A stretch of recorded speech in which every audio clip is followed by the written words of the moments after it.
Bien, mientras cargan la presentación, para que no me vaya sonando la música, dice Antonio que a mí me van a poner a Manolo Escobar. Bueno, bromas aparte, por supuesto a Belén y a Juanjo agradecerles la invitación, es un placer.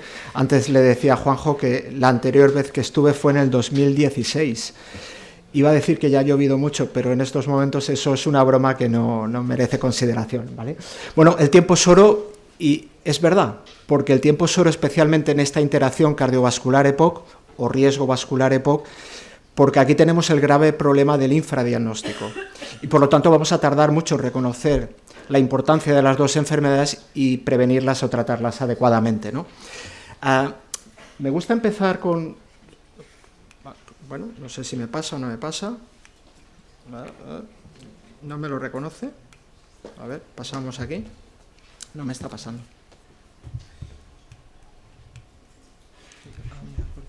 ¿Han puesto el texto? Sí. Vale, perfecto. Bueno, decía que me gusta empezar con esta diapositiva, que es muy ilustrativa. Poco traduce lo que hoy entendemos como EPOC. El EPOC realmente es una enfermedad compleja, heterogénea, como he de decir que son la mayor parte de las enfermedades. Que generalmente los clínicos nos situamos aquí, nos situamos en la esfera de la percepción, de la historia clínica, ¿no?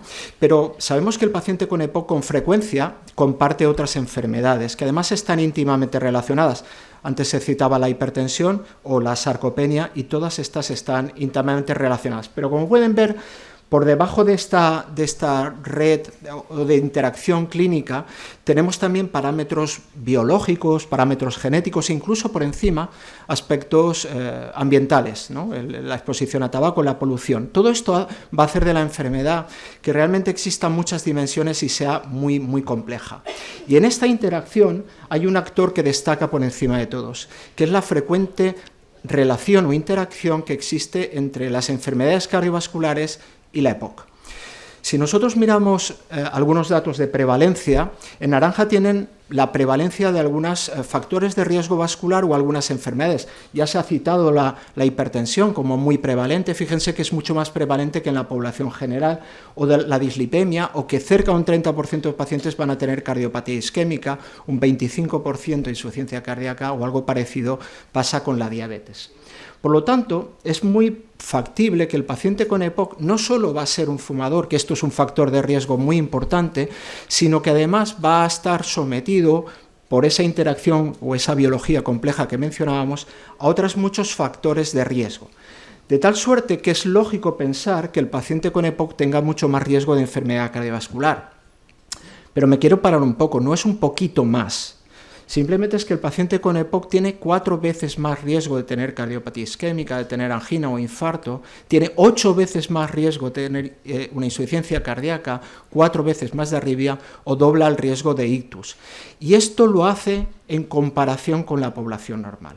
Por lo tanto, hombre, es cierto que los factores de riesgo tienen algo que ver, pero aquí parece que pudiera existir algo más.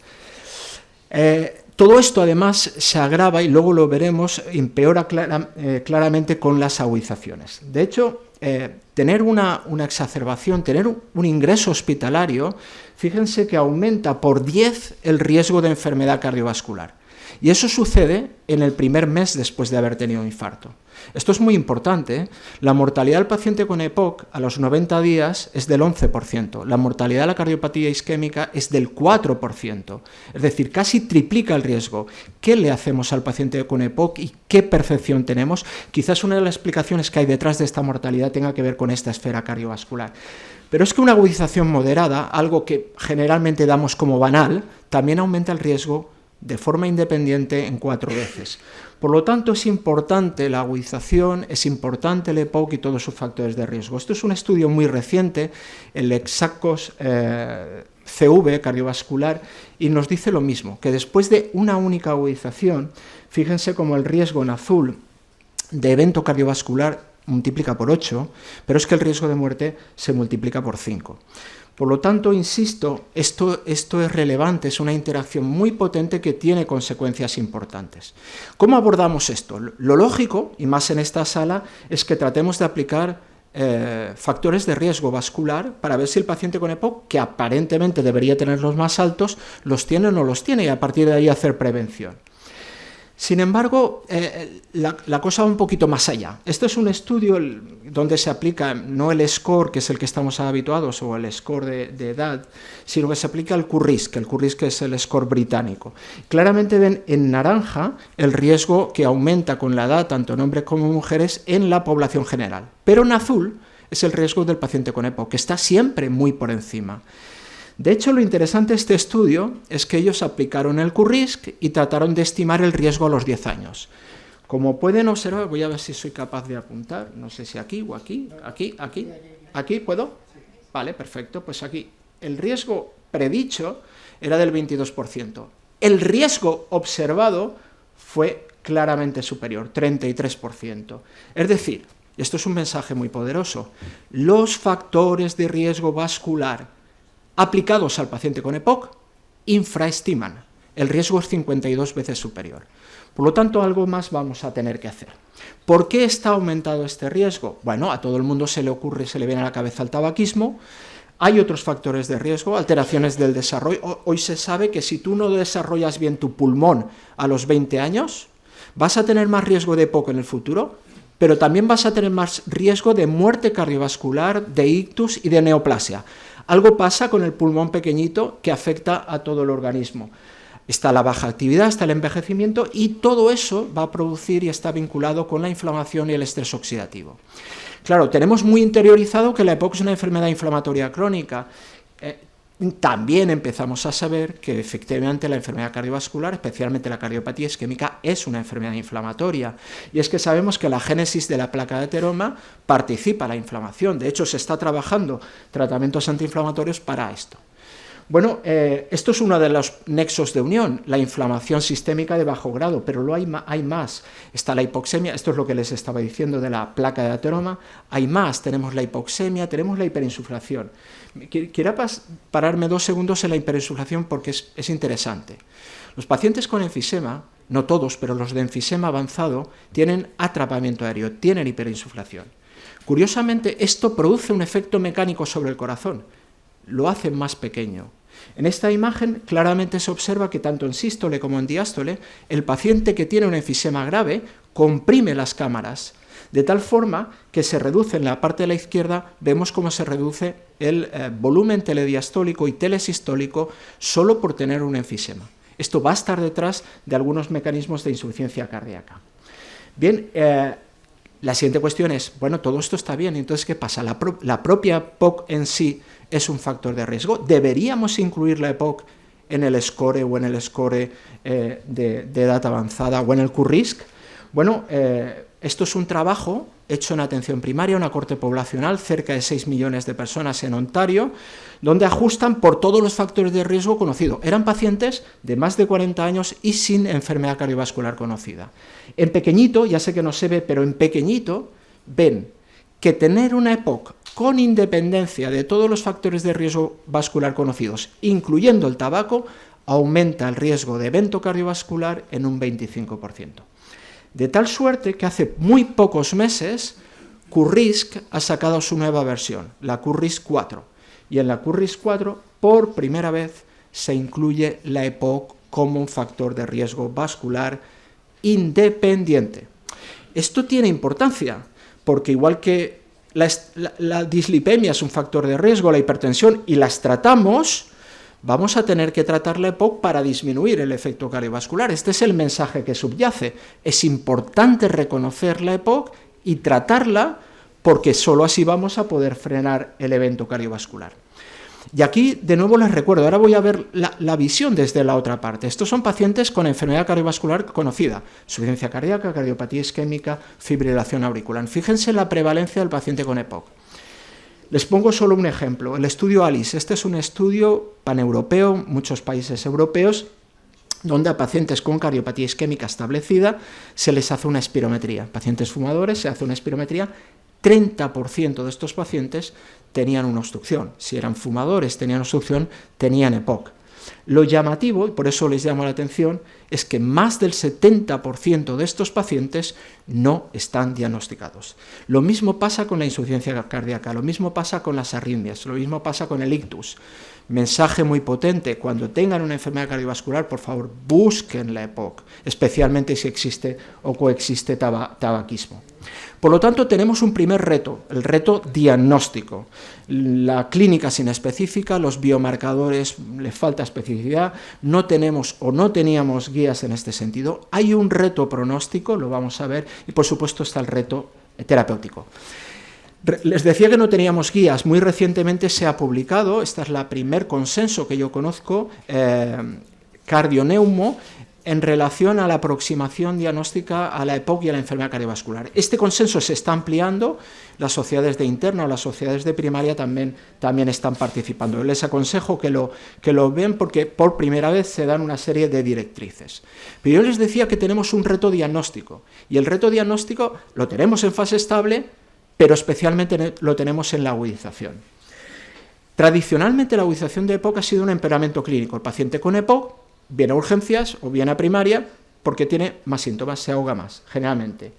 Sin embargo, las guías nos dicen que para que establezcamos el diagnóstico de agudización de EPOC, tenemos que hacer un diagnóstico diferencial. Y en ese diagnóstico diferencial, la insuficiencia cardíaca, la arritmia, la cardiopatía isquémica, forman parte del diagnóstico diferencial. Bien, este es un trabajo que hace años con Antonio Enriquena hicimos, y con Miguel Ángel, tratando de evaluar el impacto en la mortalidad de la agudización, y vimos que de forma independiente las agudizaciones graves producen muerte. Nosotros excluíamos a la insuficiencia cardíaca, la cardiopatía isquémica, las arritmias, por definición, ¿no? Bueno, unos años después, este es un estudio de necropsias, pacientes fallecidos con EPOC, durante una agudización de EPOC. Y en la necropsia, más del 30%, a pesar del diagnóstico diferencial, tienen insuficiencia cardíaca, un 25% tienen neumonía, un 16% tienen embolia. No es fácil reconocer las otras enfermedades cuando uno tiene un empeoramiento sintomático. Esto es un diagnóstico muy impreciso. Entonces tenemos que acudir a pruebas que nos ayuden, por ejemplo, a los péptidos natriuréticos. Hoy sabemos que tener un proBNP elevado, tener una troponina elevada, aumenta el riesgo. Al primer mes, si yo tengo los dos aumentados, la mortalidad es del 30%. Oiga, ¿y no hacemos nada?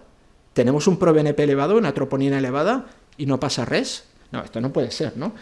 Impacta en el pronóstico. Solo un segundo trabajo muy pequeñito, pero muy curioso. Pacientes con EPOC con aumento durante fase aguda de troponina. A estos pacientes un grupo de valientes decidió hacerles cateterismo. EPOC, troponina, cateterismo. Resultados: 67% estenosis coronaria, 40 y tantos por ciento, cerca del 40%, estenosis crítica, indicación de angioplastia. ¿Les hacemos caso a la troponina? No demasiado. De nuevo, el 76% de pacientes no estaban diagnosticados. Esto es un trabajo de una serie que estamos haciendo ahora, donde hemos querido, como siempre dicen, los cardiólogos dicen, la troponina, hombre, puede ser por muchas cosas, vale. Hemos mirado troponina y hemos mirado calcio coronario.